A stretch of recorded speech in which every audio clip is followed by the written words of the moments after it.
ዛሬ ሰው ያልቻለው ነገር ይከፈታል። ሰው ያልቻለው ጉዳይ፣ ሰው ያልቻለው ጥያቄ፣ እግዚአብሔር ሰው ያልቻለውን ነገር ዛሬ ያንከባላል። አሜን ነው ወይ? ሃሌሉያ። ሰው ያልቻለው የሚችለው ኢየሱስ ነው።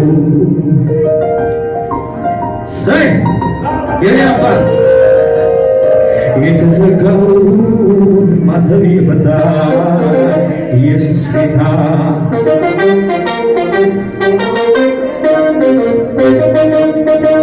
ወንበሩ በሰው የተደፈረ ግርማ አይባል ሞቶ ይቀር የእውነት ግርማዊ አንተ ንጉሥ ሞት ተሸነፈ ከሞት ተነሳ